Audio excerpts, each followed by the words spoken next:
In this video, we're going to look at the concept of vector in physics. We look at unit vectors in either 2 or 3 dimensions. Alright, so let's begin with the basic definition of vector in physics. So vector is simply a quantity that has both magnitude and direction. Alright, for instance, velocity is a vector quantity. So a body can have a magnitude of 20 meters per second in a particular direction, maybe east, west, north, or south, as the case may be. Alright, so we also have impulse. Impulse is a vector quantity. We also have acceleration. We have momentum. We have work done. We have also weight. Yes, weight is the vector quantity.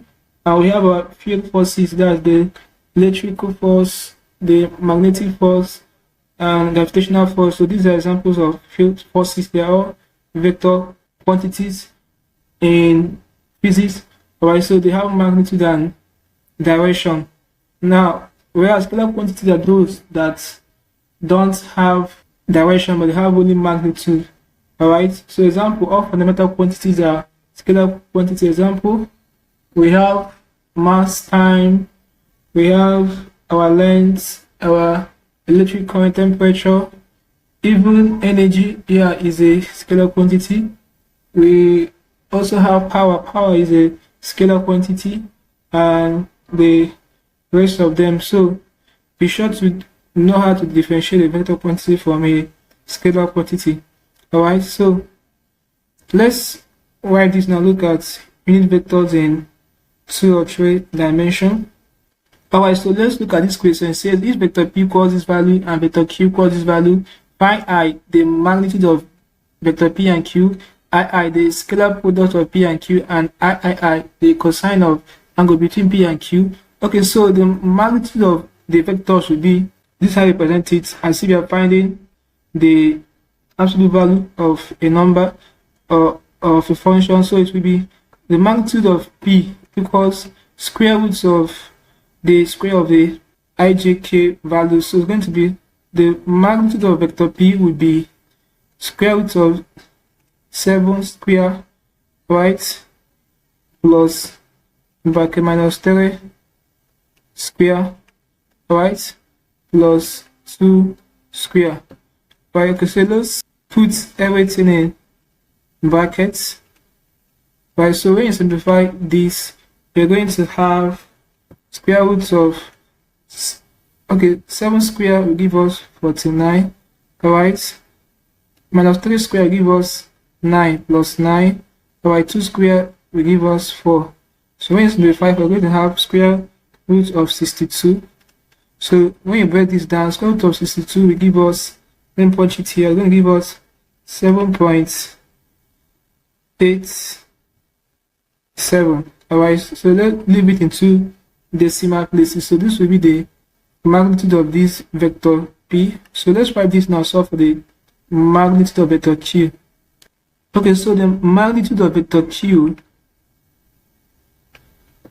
would be, so square root of, we have 4, put the bracket square, alright, plus 5 square, alright, plus in bracket minus 3 square. So if you simplify, you're going to have square root of 4 square is 16, plus 5 square is 25, alright, plus minus 9, minus 3 square rather is 9, alright. So when you simplify, you're going to have square root of 50. So if you break this down, it's going to give us 7.07. Alright, so this will be the magnitude of vector q. So it's as simple as that, guys. Now let's write this and solve for the scalar products. Okay, so the scalar product will be the sum of the product of the similar vectors. So that's the dot product of between p and q will be, we have 7 times p4 plus minus 3 times 5. So we put it in bracket because of this negative 3, alright, plus 2 times minus 3, put it in bracket because of the negative 3. So when you simplify, you're going to have 7 times 4, we have 28, minus 3 times 5 will give us minus 15. So minus 15 times this will give us minus 15, still minus 15. Alright, then 2 times negative 3 will give us minus 6. Minus 6 times this plus here still give us minus 6. So when you simplify further, we're going to get 7 as the answer. So this will be the scalar product of these vectors P and Q.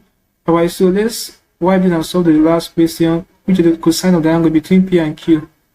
Alright, so the cosine of the angle between vector P and Q will be cos theta equals the scalar product, that's dot product between P and Q over the magnitude of vector P and times the magnitude of vector Q. Alright, so this is Q. So remember the magnitude of vector P, when we did it, we got it to be 7.87. That of vector Q, we got it to be 7.07. Alright, so when you substitute the values, they're going to have cos theta equals the scalar product is 7 over 7.87 times 7.07. So when you simplify this, then punch my calculator, is going to give me, so I have it to be 0.125 if you are leaving it in 3 decimal places. Alright, so we have, remember we have cos theta equals the 0.125. So to make theta the standard formula, divide both sides by cos. So this can, therefore theta will be cos inverse of 0.125. Alright, so let me punch my calculator. Okay, so cos inverse of 0.125 will give us 82.81 if we are leaving it in 2 decimal places, and this will be the cosine of the angle between vector P and Q. So guys, this is basically the concept behind unit vectors in 2 or 3 dimensions. This one we use, for example, is vectors in 3 dimensions. Alright, so the same approach is applied to the one that involves 2-dimensional vector and others. So with this, we have come to the end of the class. Hope you learned something interesting. If you are new to the channel, be sure to subscribe for more videos. Feel like, share, and comment on this video. Tell me how you feel regarding what you have learned. If you seem to have any specific questions to ask, feel free to leave your questions in the comment section below. I'll be sure to give you a response. That's it for this class, guys. Thanks for watching.